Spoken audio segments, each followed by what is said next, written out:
नमस्कार, मैं अजय कुमार, आप देख रहे हैं बोल हिंदुस्तान। हम शाहजहाँपुर बॉर्डर पर मौजूद हैं। आज हनुमान बेनीवाल ने यहाँ शाहजहाँपुर बॉर्डर में अपने संबोधन में कहा कि वो एनडीए से अलग हो रहे हैं। जैसा कि पूरा राजस्थान की नज़र थी कि कब हनुमान बेनीवाल ये घोषणा करें कि वो एनडीए से अलग हो रहे हैं। जो एनडीए में घटक दल के रूप में रालोपा पार्टी थी, आज उन्होंने यहाँ घोषणा कर दी है। उनका कहना था कि हम 2 लाख लोगों को लेकर दिल्ली कूच करेंगे। जो किसानों के 3 काले कानून आए हैं उनके खिलाफ जब तक सरकार ये नहीं मानती, ये कानून वापस नहीं लेती है, तब तक हमारा ये आंदोलन जारी रहेगा।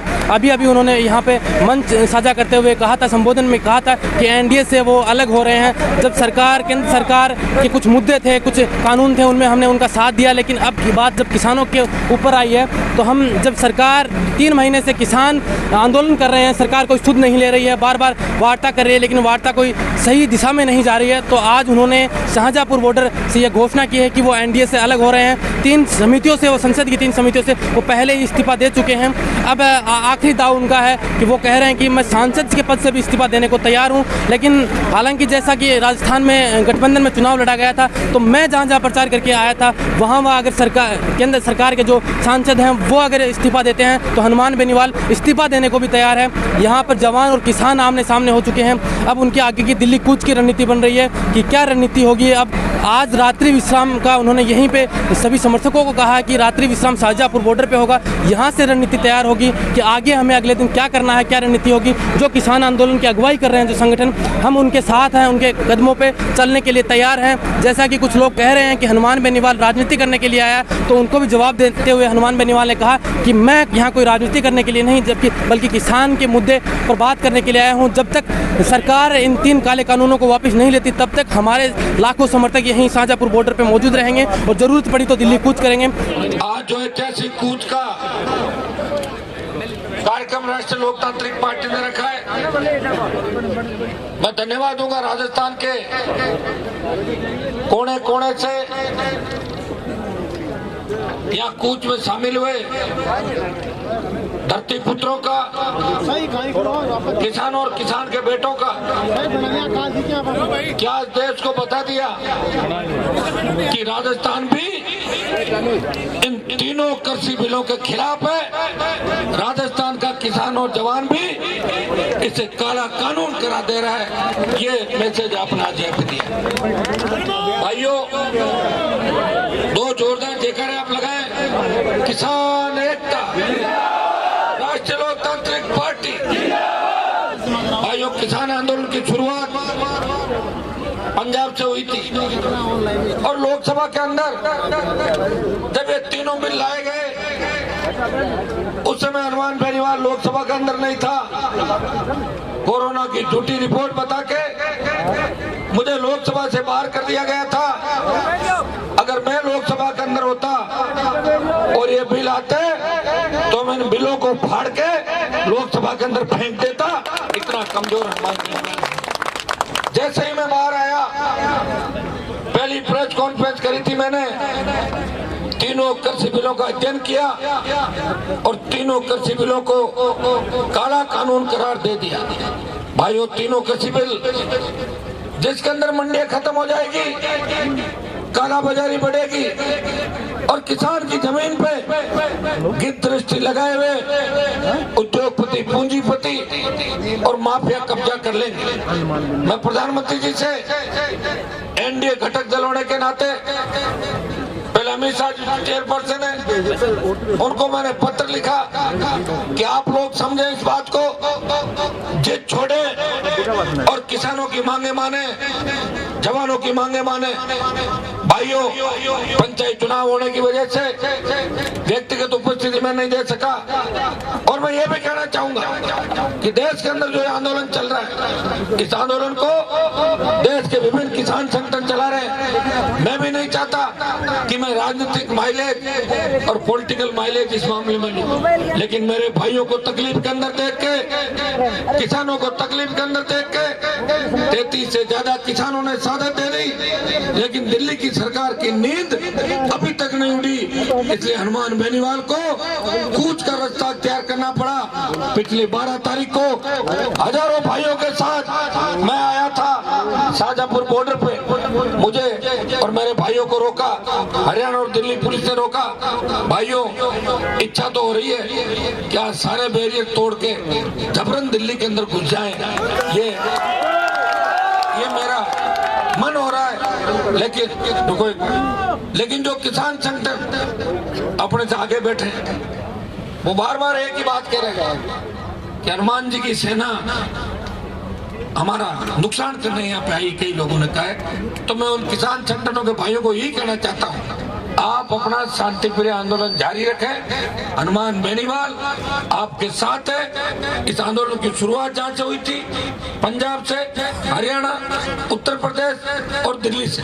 पंजाब हरियाणा हमारे छोटे भाई है, जहाँ भी आवश्यकता पड़ेगी देश को हमने संदेश दिया कि राजस्थान का किसान जवान भी इन बिलों के खिलाफ है।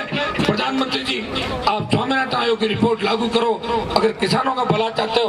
और भाइयों, एनडीए के अंदर होने के नाते लोग मुझे ये भी कहते हैं हनुमान जी तो मोदी की गोद में बैठ गए, तो मैं क्या उस समय राहुल गांधी की गोद में बैठता है, सोनिया की गोद में बैठता? आप बताओ मुझे। मेरी तो इतनी ताकत थी नहीं कि मैं राजस्थान में अकेला 2-5-10 सीट निकाल लेता। अगर इतनी ताकत आपके अंदर आ जाएगी उस दिन मैं सारे गठबंधन खुद ही तोड़ दूंगा। अभी पंचायत चुनाव लड़ाए थे, अपनी ताकत को भी पहचान। हनुमान बेनीवाल आया था, कितने जिलों में खाता खोला था, जिला परिषद बता तो दो, यहाँ सब जिलों के लोग बैठे रहते थे। भाइयों, ये तो मैं ही मजबूत हूँ। आपको मजबूत करने के लिए हमेशा आगे की पंक्ति में खड़ा मिलता। हमारे ओंकार जी 100 वोट से हार गए थे मात्र। ये दुर्भाग्य है कि हम सबसे ज्यादा मेहनत करते हैं, कोशिश करते हैं, प्रयास करते हैं, लेकिन हमारे ही भाइयों को हमारे खिलाफ हथियार बना के खड़ा कर दिया जाता है। इसी का नाम राजनीति है। अब कूच तो दिल्ली कर रहे हैं, लेकिन राजस्थान की सरकार के पेट में भी दर्द है। दूसरों को तो कह रहे हैं कि दिल्ली जाओ तुम, लेकिन हनुमान की सेना नहीं जाए, नहीं तो हनुमान किसानों का नेता हो जाएगा। और गहलोत साहब इस चीज को बर्दाश्त नहीं कर पाते। तब से सुबह से आपने देखा होगा 2-3-4 जगह नौजवानों की छोटी मोटी झड़पें भी हो गई थी। आज हमें रोकने के लिए राजस्थान की पुलिस को यहाँ लगाया। क्या आवश्यकता है राजस्थान की पुलिस की? यहाँ बताओ। बॉर्डर तो हरियाणा का है, किसका बॉर्डर है? दिल्ली जाना होगा तो कहाँ से निकलेंगे? हरियाणा से। ये तो चाहते हैं पहले हमसे लड़े और फिर हरियाणा वालों से लड़े, और ये लड़ते लड़ते सड़क पे और लड़ते लड़ते रह जाए। और देश के अंदर ये मैसेज जाए कि किसान आंदोलन ठीक चल रहा था, वो तो RLP आई और हनुमान आया और आंदोलन को गलत दिशा देके चला गया। भाइयों, आंदोलन की शुरुआत जिन संगठनों ने आंदोलन की शुरुआत की, वो ये चाहते हैं कि आंदोलन को उनके तरीके से चलाया जाए। वो चाहते हैं कि किसी तरह की राजनीति नहीं हो। और मैं तो मेरी पार्टी के साथ या सबके साथ आया हूँ, और हर पार्टी का झंडा भी हर आंदोलन में लगा हुआ। कांग्रेस वाला आंदोलन करते हैं, कांग्रेस का झंडा है, कॉमरेड आंदोलन कर रहे हैं, लाल झंडा लगा रखा है। जब RLP आंदोलन में आएगी तो झंडा तो RLP का ही लगेगा और दूसरा झंडा आंदोलन करने लगेगा। और मैं आपको विश्वास दिलाता हूँ, एक लोगों की बहुत बड़ी तकलीफ ये भी है, एनडीए के अंदर है, एनडीए के अंदर है। मैं बोलता कोई फेविकोल से चिपका हूँ एनडीए के अंदर, आप बताओ। मेरा कोई फेविकोल से तो चिपकाया नहीं। और मैं घोषणा करता हूँ कि तीनों कृषि बिलों के खिलाफ बाकी जितने भी प्रधानमंत्री के बिल थे, धारा 370 से लेकर जो बिल आए, हनुमान बेनीवाल ने उनका समर्थन किया। कृषि बिलों का शुरू से विरोध किया, लेकिन किसानों की दुर्दशा देख के, किसानों की तकलीफ देख के हनुमान बेनीवाल एक घोषणा करता है सभा के अंदर, मैं आज ही एनडीए से अलग होता हूँ और एनडीए छोड़।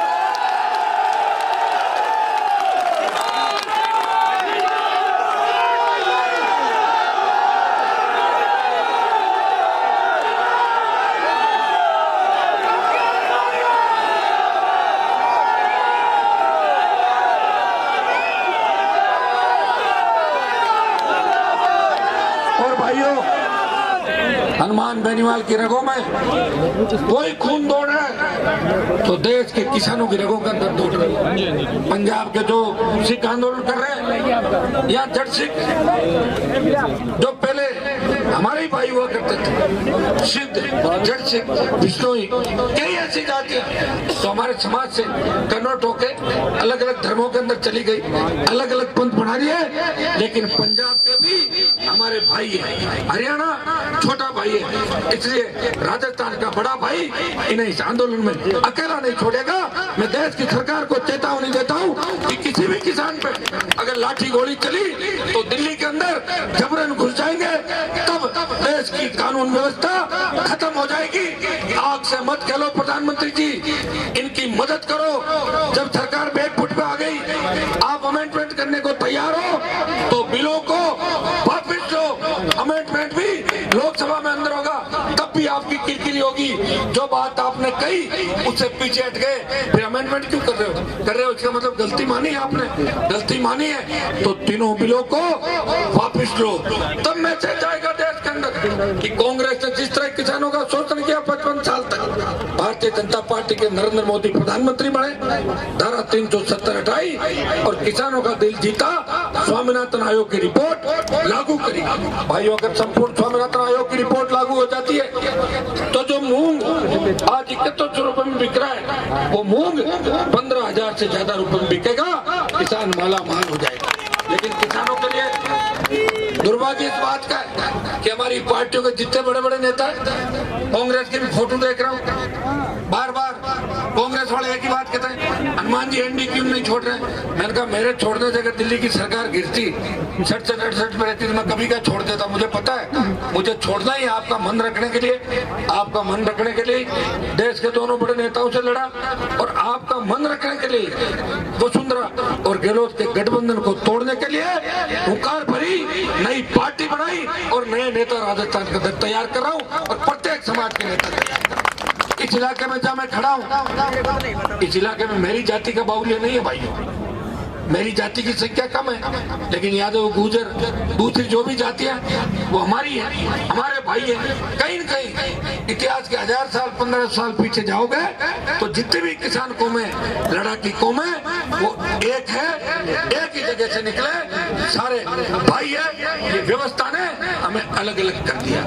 आपको मजबूती रखनी है भाइयों। कांग्रेस पार्टी सिर्फ आंदोलन के अंदर फोटो खिंचा के, बयान देके, ये लोग 2 साल से जिस तरह राजस्थान के अंदर हालात पैदा हुए, कोरोना के अंदर कितने भाई चले गए, वही किसान की सुध नहीं ले रहा है। सिर्फ अपने बेटे को राजनीति में स्थापित करने के लिए आज एमपी तो बना नहीं सका, मैंने हरवा दिया, आरसीए का अध्यक्ष बनाया और क्रिकेट का बल्ला और बॉल पकड़ा दी उसको। ये काम अशोक गहलोत कर रहे हैं और नेता उसको नहीं बना सकते।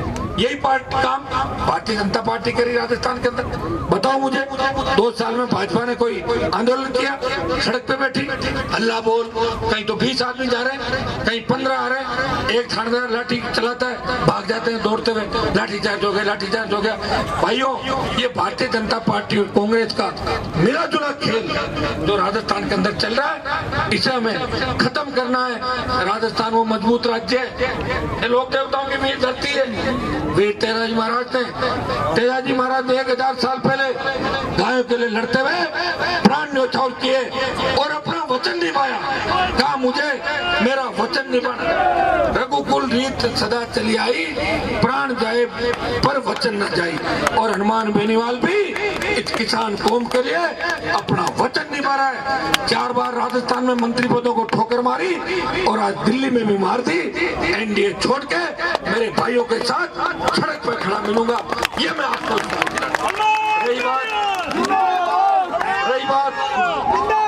रही बात दिल्ली कूच की। एक बार जितने भी संगठन है उनसे भी आप बात कर लो, अगर वो लोग तैयार हो जाते तो मैं तो अभी बैरियर उठा के फेंकवा दूंगा, फिर चाहे लाठी गोली चले, वो बदनामी हनुमान बेनीवाल की नहीं होनी चाहिए। एक बार आप लोग यहाँ से जाकर उनसे बात कर लेना। बाकी हमारे मजबूत जवान अगर दौड़ेंगे, मुझे पता कि बैरियर कहाँ जाएंगे और आंसू गैस के गोले किस साइड से किस साइड में जाएंगे। मैं नहीं चाहता, मैं ये भी नहीं चाहता कि अशांति का सारा ठीकरा मेरे ऊपर फूटे। लोग तो तैयार बैठे हैं, चलो इधर से ठीकरा फूटे, रात को हाथ मिला ले। आप भाइयों, मैं आपको इतना ही विश्वास दिलाता हूँ, इस किसान आंदोलन के अंदर कोई राजनीतिक माइलेज लेने के लिए मैं यहाँ नहीं आया हूँ। पिछली बार जब आया था देश के गृह मंत्री जी ने 2 बार मुझे कहा, क्योंकि मैं एनडीए के अंदर हूँ, उनका मेरे साथ ठीक है और मैंने उनकी बात रखी और उनका हनुमान जी एक बार मेरे कहने से मानो, मैं 10-15 हजार लोगों को लेके वापिस चला गया था, आंदोलन खत्म नहीं किया था। कई लोग जो मुझे देखना नहीं चाहते, मुझे बर्दाश्त करना नहीं चाहते, और कई लोग तो ऐसे हैं जो इंडिया को पसंद नहीं करना चाहते, खाते तो इंडिया की है और गीत चाइना और रशिया की गाते हैं। ऐसे लोग भी देश के अंदर बहुत है। वो तो सोशल मीडिया में कुछ भी डाल देंगे कि हनुमान आया और चला गया। हनुमान कहाँ चला गया? हनुमान तो वापिस आ गया। और तुम भी तो आए थे, क्या तीर मार लिया अभी तक? मुझे बता दो इस देश के अंदर। भाइयों, कम से कम मैं तुम्हें गलत दिशा के अंदर नहीं ले जा रहा हूँ। मैं धन्यवाद दूंगा मेरे तमाम किसान भाइयों तो पिछले 1 महीने से डटे हुए हैं। सादत जी और हनुमान बेनीवाल। तीसरा, देश का दल बना शिवसेना एनडीए छोड़ के अलग हुई, जो मजबूत भारतीय जनता पार्टी की मजबूत बात थी। उसके बाद अकाली दल गया और आज राष्ट्रीय लोकतांत्रिक पार्टी एनडीए छोड़ के जा रही है। किसान कौम को इससे बड़ा तोहफा हनुमान बेनीवाल नहीं दे सकता। और मैं फिर आपको कहना चाहता हूं कि बीजेपी के नेता कहते हैं कि हनुमान बेनीवाल गठबंधन से चुनाव जीत गया। भारतीय जनता पार्टी के नेताओं को मैं चेतावनी देता हूं, मैं चुनौती देता हूं कि मैंने 16 जगह बीजेपी का प्रचार किया था राजस्थान के अंदर। वो 16 सीट छोड़ो, मुझे 2.5 लाख वोट दिए थे, 30 लाख दिलाए। आप तो 8 एमपीओ में इस्तीफे दिला दो, मैं दे देता हूं। मैं कांग्रेस से गठबंधन नहीं करूंगा और नागौर की जनता मुझे वापस सांसद बना के भेज देगी। ये चेतावनी और चुनौती मैं शाहजहांपुर बॉर्डर से भारतीय जनता पार्टी के नेताओं को देने के लिए आया हूँ। गठबंधन के अंदर तो जब आपको जरूरत थी, जब मेरा काम ले लिया और जरूरत निकली, हमारे को छोड़ दिया। आपका तो काम ही यही रहा। अगर 267 सीट आती, सारे गठबंधन की याद आ जाती। 303 है, इसलिए चाहते हो कि जल्दी जल्दी इनको निकालो ताकि अकेली भाजपा देश के अंदर खड़ी रहे। मैं तो राजस्थान के अंदर आपको चुनौती देता हूँ, 2023 के अंदर अगर भारतीय जनता पार्टी को तीसरे नंबर पर नहीं धकेल दिया तो मेरा नाम बदल देना। तेजाजी महाराज के देवनारायण भगवान, कृष्ण भगवान और राम साहब पीर के भक्त इतनी तादाद के अंदर यहाँ है। भाइयों, संख्या हजारों में नहीं है, लाख पार संख्या है। वो दूर तक जवान किसान खड़ा है और यहाँ ऐसी जगह आया है 1200 किलोमीटर अपने साधन लेकर आए। हमने कोई साधन नहीं लगाए, कोई पूंजीपतियों से सहयोग नहीं मांगा और कोई झोली फैला के भीख भी नहीं मांगी दूसरे संगठन की तरह कि 2-2 रुपए दे दो। कभी हनुमान बेनीवाल ऐसा काम नहीं करता।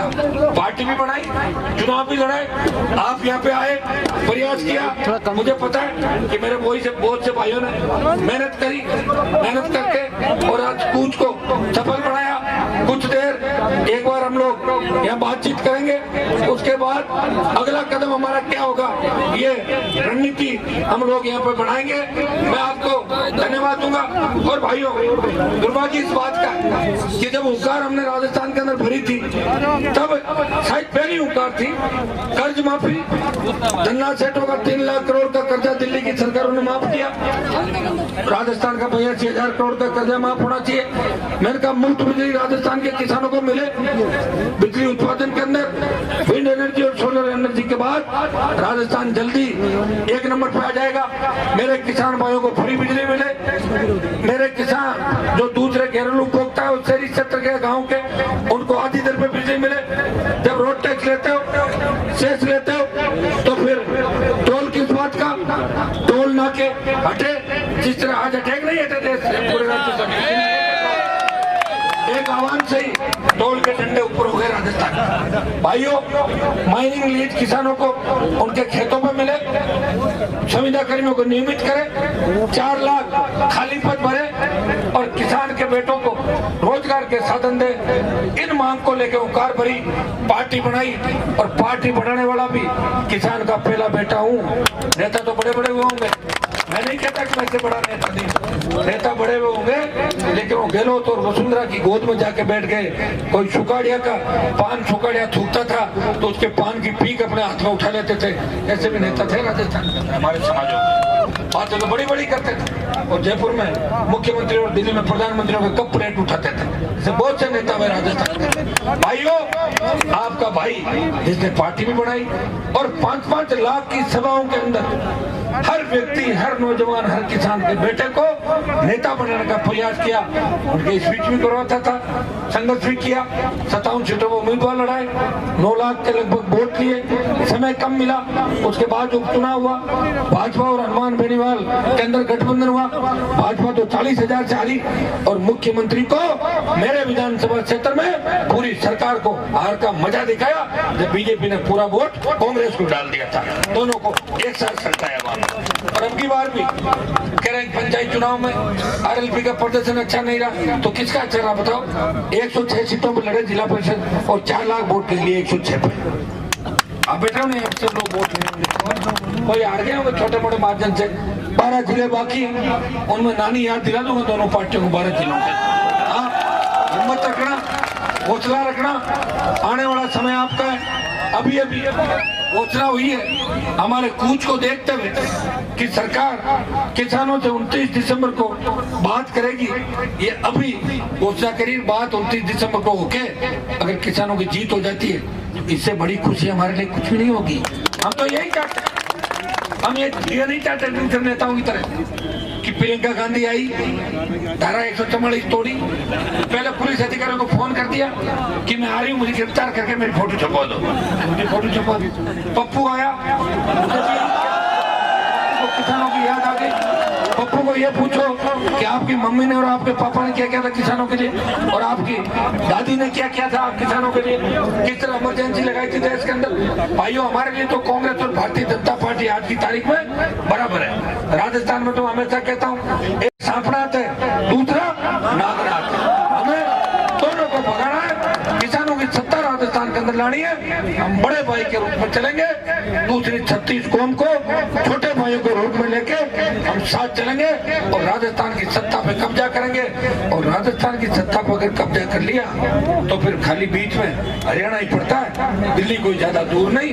ये भी काम राजस्थान के जवान मुझे अच्छी तरह याद है।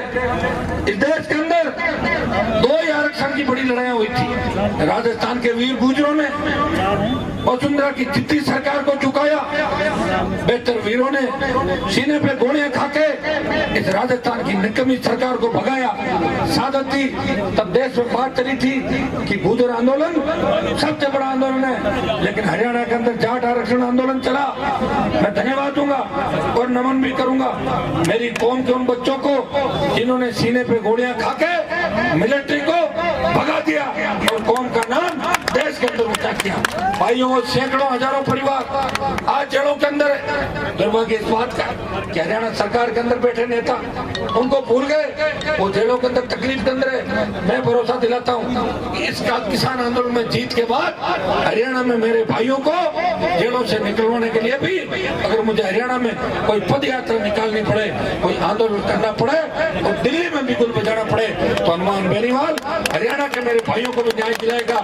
गुजर आरक्षण आंदोलन के अंदर भी शहीद हुए भाइयों को श्रद्धांजलि देने के लिए राजस्थान की विधानसभा में हमेशा गुजर कौम के लिए लड़ता रहा। सचिन पायलट को मुख्यमंत्री बनाने का पूरा प्रयास किया और दोबारा जब गहलोत की सरकार गिर रही थी तभी पायलट को सीएम बनाना चाहते थे। मेरे तीनों विधायक कांग्रेस भाजपा के कई नेताओं ने कोशिश की इनको तोड़ ले, लेकिन तीनों तक से मस्त नहीं हुए और तीनों ने कांग्रेस के खिलाफ प्रोटेस्ट के अंदर वोट डाला।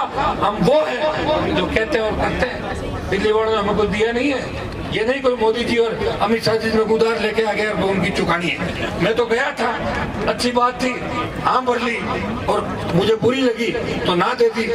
उनके बिल अच्छे थे, उनका मैंने समर्थन किया और बिल खराब है इसलिए हनुमान बेनीवाल एनडीए से अलग हो रहा है। किसान बिलों के समर्थन में और सरकार के खिलाफ तीनों कृषि बिल अगर सरकार वापस लेती है, किसानों की जय जयकार होती है, तो इस बारे में आगे बातचीत के रास्ते खुले रखेंगे। लेकिन आज से ही मैं एनडीए से अपना समर्थन वापस लेता हूं, मैं एनडीए से अलग होने की